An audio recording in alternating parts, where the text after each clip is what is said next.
Let's make a jacket today. We're going to start with the Fit Nice Master Pattern. You've already done a pattern, hopefully. If not, follow the directions on the video that came with your pattern. You're going to cut out a back and front and a sleeve, okay? And you can see this is a full-size pattern, not a PDF you have to Scotch tape. When you order this, it's a full-size pattern, comes with an hour-long video.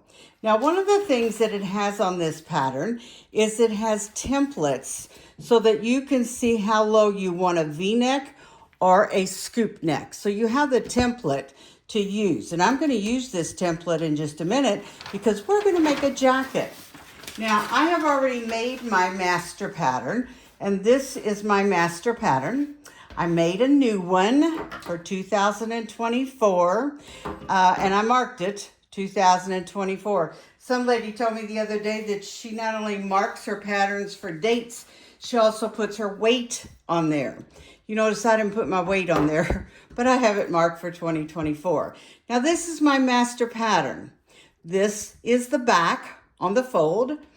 When I cut the neckline down like this, that is the front on the fold.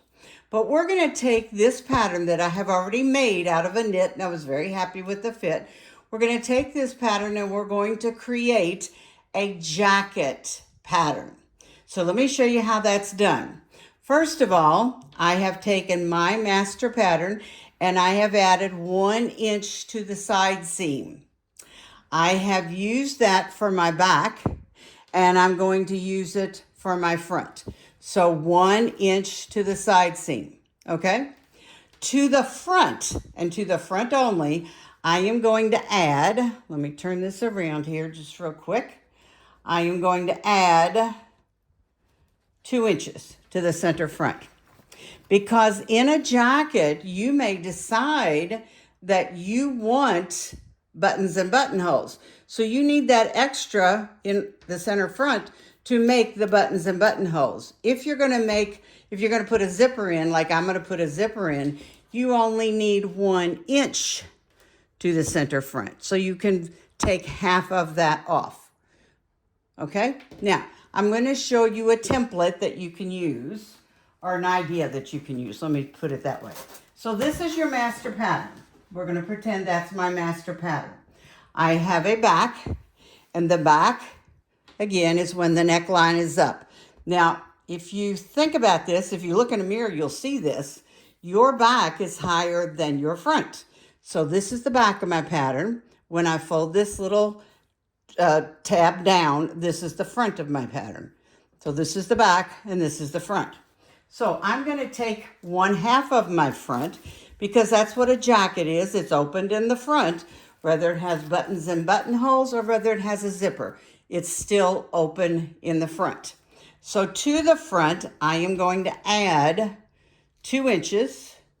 If I'm going to do buttons and buttonholes, I'm going to add half of that if I'm going to put a zipper in. Now, this is what I always recommend to people. Add 2 inches when you first make your pattern, because you may decide, oh gosh, I do want buttons and buttonholes, and I don't want you to have half of it. So go ahead and add your 2 inches. You can always cut it off. Now to the side seam, I am going to add 1 inch. Now that means I'm going to add 1 inch to the side of the front, and both fronts, and 1 inch to both sides of the back, and 1 inch to the underarm seam. Now, all of this is in the pattern directions, but I just want to go over that with you, okay? So the reason you add that, remember, a jacket is something that you put over something else. Now, if you use knit, this may be too much. Oh my gosh, what are you going to do? You're going to take a deeper seam. That's as easy as it gets. If it's woven fabric you're going to use, or maybe a heavy woven fabric you're going to use, then you're going to need that 1 inch, okay? So 1 inch to the side seam, 2 inches to the center front of the front. To the back, you're only going to add the 1 inch to the side seam and the 1 inch to the underarm seam. Why do you have to add it to the underarm seam? because that sleeve has to go into that armhole, and you just put all that in there. So this is my pattern, okay? So this is my back. Again, I'm going to show you on the fold. I already have the 1 inch added to my pattern. Then when I take my front, I'm going to go to the center front. Let me fold that down out of your way, and you can see that I've added the 2 inches to the center front because this line is the center front. Now, one of the things people ask me about all the time, where is your grain and crease line on this pattern? And I know you're used to seeing that on manufactured patterns. There's your grain and crease line right there. That's your grain line. So this is your grain line. Your center front is a straight line. That's your grain line, all right? So don't worry about not having something in the middle of the pattern. That's your grain line. Okay, so now let's cut this out of fabric. Now what I'm using for this fabric, I am going to use 2 of my favorite fabrics. And one is a sweater knit, and one is Arietta. Now, when I say Arietta, I don't care what other kind of fabric you use. I just happen to like Arietta fabric. Arietta is made by Robert Kaufman. If you've never seen it before, I would suggest you Google it. And when you Google fabric, make sure you put the word fabric in your Google. So if you want to Google sweater knit, Google sweater knit fabric. If you want to Google Arietta, Arietta, Google Arietta fabric, okay? But you could use any 2 combinations you wanted to. Use all of the sweater knit or use all of the ponte. That's what this is a ponte, okay? So those are my 2. So let me show you the jacket because I've already started it. Now I'm going to lay this out for you. So hang on a second. So I have sewn the shoulder seams together, and I have decorated my jacket, if you can see. And this is done on that new cover stitch machine by Baby Lock. I love this stitch because the machine has what they call wipers. And you put your decorative thread in the wipers, and it makes it crisscross like that. And it gives you this stitch, which is beautiful. Now, here's the difference in those. This is so simple. This is the shortest stitch length. This is the longest stitch length. And again, the shortest stitch length. So it's really simple to do things like this. You're not changing anything except the length of the stitch. Simple, simple to do. Now, I always do this when I make a jacket. I press back what my allowance is, and you can see that's my 1 inch because I'm going to put a zipper in here. And I've pressed this back as well. I use French fuse whenever that I put a zipper in because I don't want my zipper to buckle. Now, this zipper is a Riri zipper. If you've been with me very long, you know I love Riri zippers. And you can see that Riri is right there on the zipper.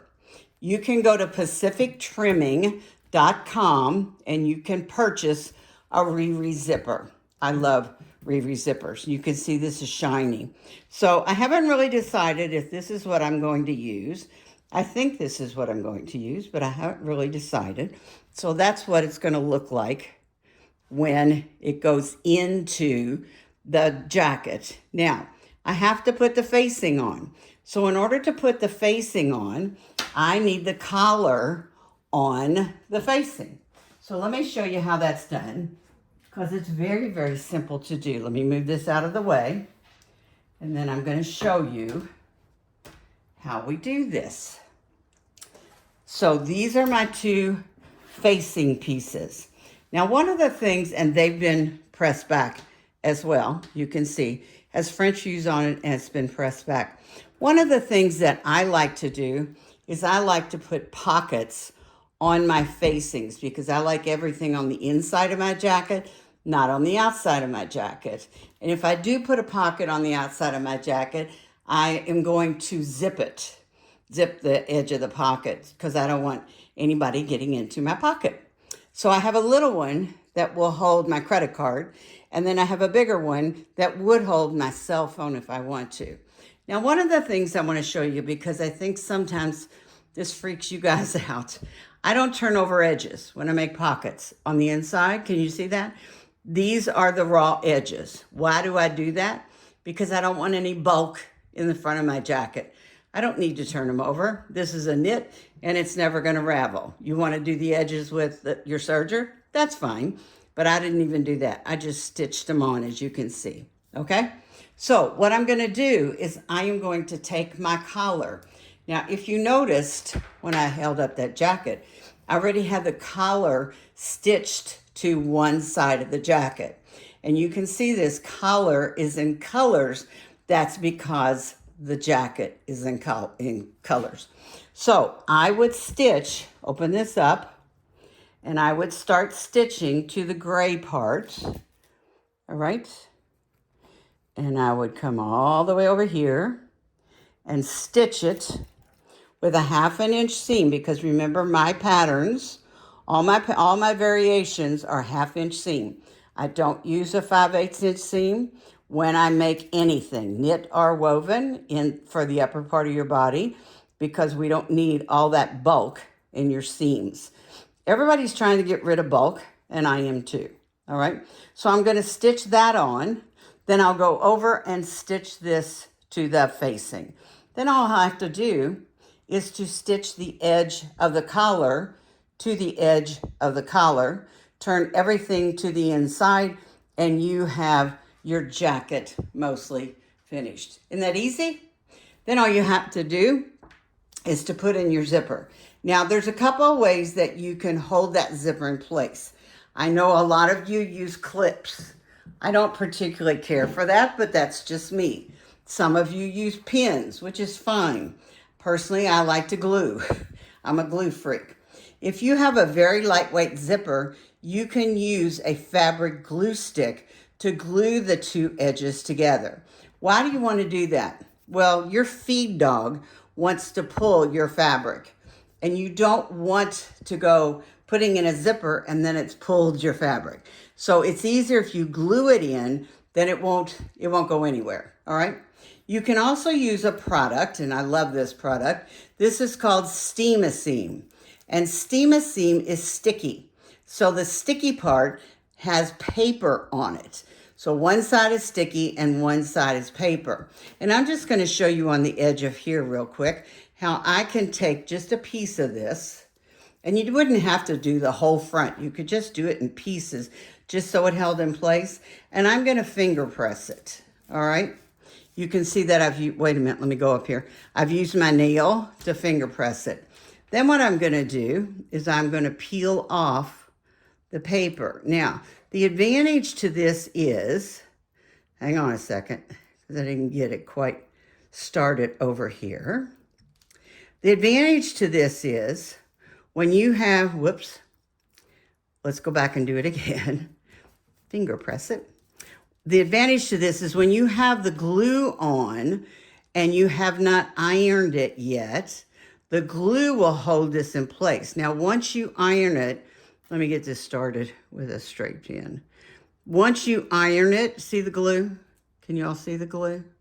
Whoops. There's the glue. It will work. This will glue two things together right now, all right? It'll glue two pieces of fabric together. If you don't want it there, you can literally take this glue off. Once you've put your hot iron to it, you own it. So be very, very careful. Make sure that you know exactly where you want that glue to be. But I glue my zippers in. So take your zipper, put the glue on the edge of the zipper tape, all right?